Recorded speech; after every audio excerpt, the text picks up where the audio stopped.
Salut tout le monde. Qu'on se le dise, mieux vaut observer les animaux sauvages de loin, par exemple dans un zoo. Mais parfois les rencontres sont inévitables, surtout si les animaux viennent directement dans votre maison. Et parfois, ils le font d'une manière absolument unique. Aujourd'hui, nous allons vous raconter les histoires de ces rencontres. Allez, c'est parti!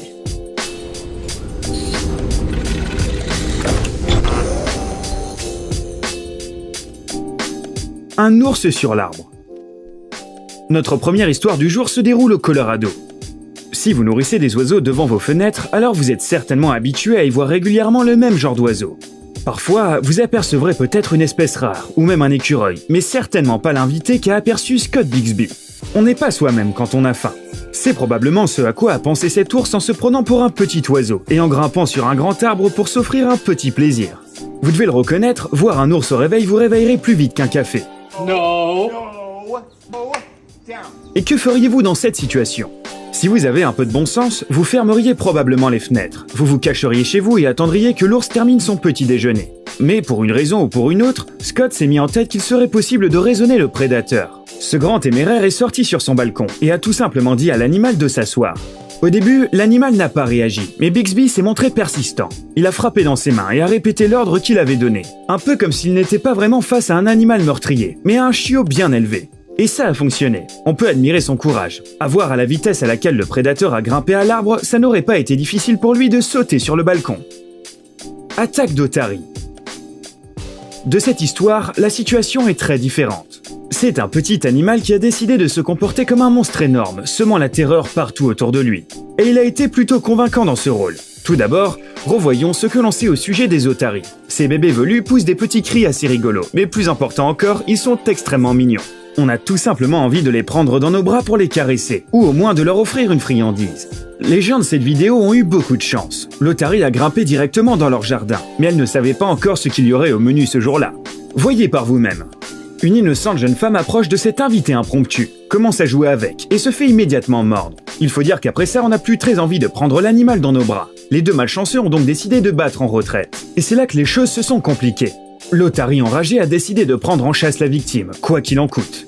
Qu'elle essaye de s'enfuir, ça ne fonctionnera pas. Qu'elle monte sur la table, je l'attraperai coûte que coûte. À ce moment-là, l'otarie a certainement eu l'impression d'être un genre de prédateur surpuissant. Et n'oubliez pas que les otaries sont en fait de vraies prédatrices. À la fin, le couple a réussi à se cacher dans la maison. Mais on ne serait pas surpris si pour finir, l'otarie avait réussi à y entrer.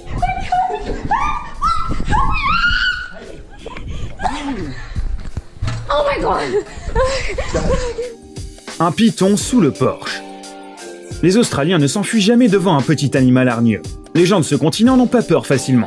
Comment prendre une otarie au sérieux lorsque l'endroit où vous habitez grouille de crocodiles, d'énormes centipèdes et d'araignées? Même dans ce pays, il y a des rencontres avec des animaux qui peuvent mettre ses habitants en état de choc. C'est ce qui s'est passé lors d'un incident à Oxenford dans la banlieue de la ville de Gold Coast. Au lieu d'y trouver son journal, c'est un serpent géant long de 5 mètres que cette femme a aperçu sous son porche. Les experts reconnaîtront directement ce serpent. Il s'agit d'un python birman, une espèce calme et non agressive. Mais même si la maîtresse des lieux avait su ça, il est certain que ça ne l'aurait pas beaucoup rassuré. La femme a appelé un professionnel pour attraper le serpent, qui a eu beaucoup de mal à soulever le reptile. Son poids atteignait les 80 kilos. Oh my god, look at the color of your face already. Ce beau python albinos s'est en fait être avéré un serpent très paisible, mais son destin a été plutôt tragique. À en juger par ses cicatrices et l'absence du bout de sa queue, son propriétaire d'origine devait le maltraiter. Malheureusement, le serpent a dû être abattu. Posséder un animal de ce type est illégal en Australie. On espère que le propriétaire du python sera tenu responsable. Attaque de coyote. On pourrait penser qu'aux États-Unis, là où la nature n'est pas si sauvage et menaçante, il n'y a rien à craindre. Tout du moins, on peut se sentir en sécurité dans son propre jardin. Il s'avère que ce n'est pas vrai. L'histoire qui suit va vous montrer qu'il faut rester sur ses gardes. Christine Rzibilski, 5 ans, était sur le point de monter sur la balançoire devant sa maison de Villa Park, lorsque soudain, un coyote est apparu dans son jardin. Jetez un coup d'œil à cette vidéo. L'animal est vraiment apparu de nulle part. Les coyotes ne sont pas considérés comme dangereux car ils attaquent rarement les êtres humains. Mais apparemment, cet animal était de mauvaise humeur. En plus, la fillette a commis l'erreur de se mettre à courir. Le prédateur a immédiatement commencé à poursuivre l'enfant. Heureusement, personne n'a été blessé. L'animal n'a pas attaqué la petite, même s'il était très proche de la rattraper. Si vous voulez protéger votre maison des coyotes, prenez tout simplement un chat. À Los Angeles, un coyote a décidé d'entrer dans un jardin, mais ne savait pas qu'il s'y trouvait un chat féroce. Regardez un peu comment ce courageux gardien a repoussé la bête. On frissonne rien que de penser à ce qui aurait pu arriver au coyote si le chat l'avait attrapé. Le gang des dindes. Il y a tout un quartier du New Jersey où la situation est hors de contrôle. À Holiday City, ni le shérif ni le maire n'ont plus aucune autorité. Les gens de la ville évitent cette zone. Les habitants ont peur de sortir dans les rues. Le pouvoir a été pris par un gang féroce qui terrorise les enfants, les adultes et les personnes âgées. Ce gang comprend 40 à 60 animaux. Oui, vous avez bien entendu. Holiday City appartient désormais aux dindes sauvages.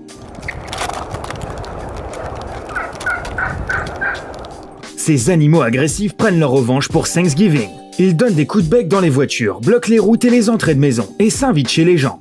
Ne pensez pas que vous auriez facilement le dessus si elles vous attaquaient. Les dindes peuvent peser jusqu'à 11 kg et courir à des vitesses allant jusqu'à 32 km/h.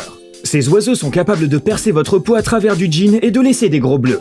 Les dindes en colère se battent également les unes contre les autres. Lors de ces bagarres, cela leur est arrivé plusieurs fois de casser des fenêtres de maison. Et ces oiseaux ne sont pas prêts de s'arrêter. Ils gagnent du terrain peu à peu. À Rhode Island, une dinde a cassé la fenêtre d'une salle de bain, est entrée à l'intérieur et d'une manière ou d'une autre a réussi à faire couler l'eau.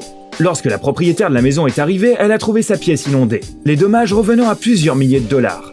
On dirait que la ville a besoin d'un nouveau héros, comme ce chat courageux de Los Angeles. Food Guru.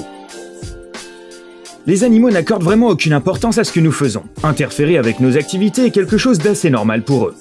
L'histoire qui suit va vous le montrer. Ça n'aurait pu arriver qu'en Australie. Lorsque la mi-temps du match entre les clubs de foot de Belconnen United et de Canberra a pris fin, un kangourou s'est immiscé sur le terrain. Apparemment, il a décidé que le gardien de but de l'une des équipes n'était pas assez bon et qu'il était temps de le remplacer. L'animal s'est installé au niveau des buts et a même arrêté plusieurs tirs. On a réussi à faire déguerpir l'animal complètement barge, mais il a continué à regarder le match depuis l'un des recoins du terrain. Pourquoi est-ce que tu cours comme ça? C'est ça que t'appelles du foot? Le kangourou s'est tellement mis en colère qu'il est revenu une deuxième fois sur le terrain pour montrer aux joueurs comment bien jouer. Il a couru d'un bout à l'autre du stade comme un éclair et a fini par s'en aller fièrement. Le match a dû être interrompu 20 minutes en tout, mais ça n'a pas dérangé les fans. La visite de l'alligator.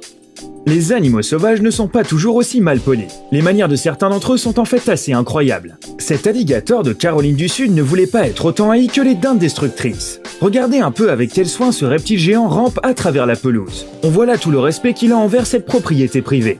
C'est par la suite que le vrai miracle se produit. L'alligator approche de la porte d'entrée, se dresse sur ses pattes arrière et semble même essayer de sonner à la porte. Heureusement, la propriétaire de la maison n'était pas chez elle. Peu importe les égards de ce reptile, elle n'aurait pas été ravie de le voir sur le pas de sa porte. Sans réponse, et après avoir laissé plusieurs traces sur la porte à cause de ses griffes aussi énormes, l'alligator est resté assis sous le porche pendant un moment, et est reparti poliment. On peut se demander pourquoi il a essayé de rentrer dans la maison.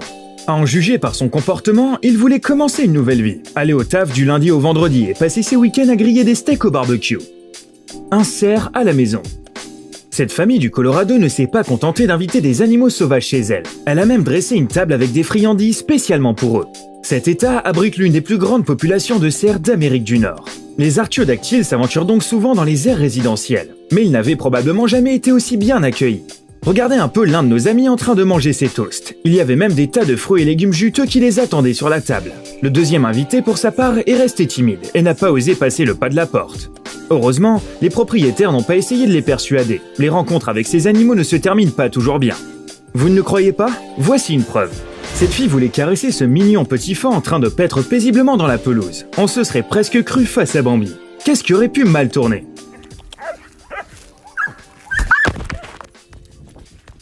Eh bien, le fan a voulu dire très clairement que les animaux sauvages sont très différents des animaux domestiques. Donc, si vous prévoyez de prendre un cerf comme animal de compagnie et de le déguiser pour Noël, essayez plutôt d'abord avec un chien.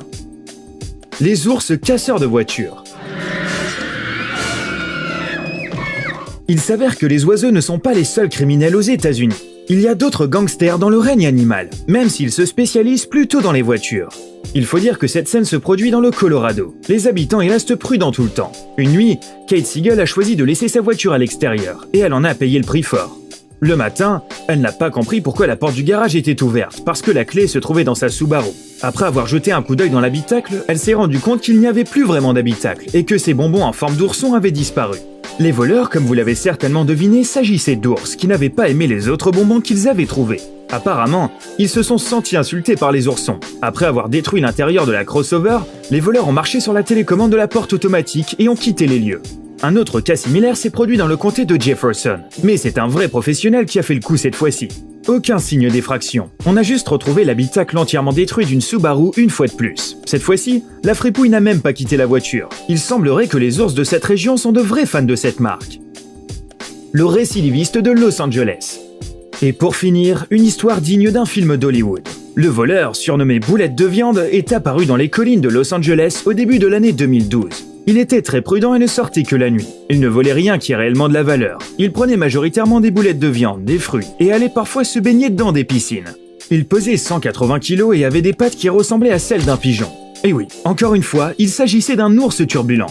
Pendant des semaines, cet animal, également connu sous le nom de Glenn Berrien, a profité de la vie dans cette ville cosmopolite, et a tellement amusé les habitants qu'il a même obtenu son propre compte Twitter. Mais après quelques semaines, l'ours a reçu une dose de tranquillisant et a été emmené dans la forêt pour entrer en hibernation. « Je serai de retour », disait un dernier tweet sur son compte. Eh bien, cette blague comportait en fait une part de vérité. Quelques mois plus tard, Joey Ball a été réveillé au milieu de la nuit par un bruit provenant de son garage. Et qu'a-t-il vu en arrivant à l'intérieur ? Un énorme ours brun avalant un sachet de boulettes de viande provenant de son frigo. Le voleur était de retour dans la ville, et il l'avait fait. Bien sûr, Boulette de Viande a été mis sous tranquillisant une seconde fois et de nouveau emmené loin de la ville. Cette fois-ci à plus de 40 km. Lorsqu'il s'est réveillé, il s'est rendu compte qu'il avait oublié d'aller se détendre au bord de la piscine, et il y est retourné. Sa 3e visite a été la dernière. Ce hooligan a été envoyé dans une réserve naturelle pour le restant de ses jours. Mais on a des raisons de croire que ce ne sera pas la fin de l'histoire.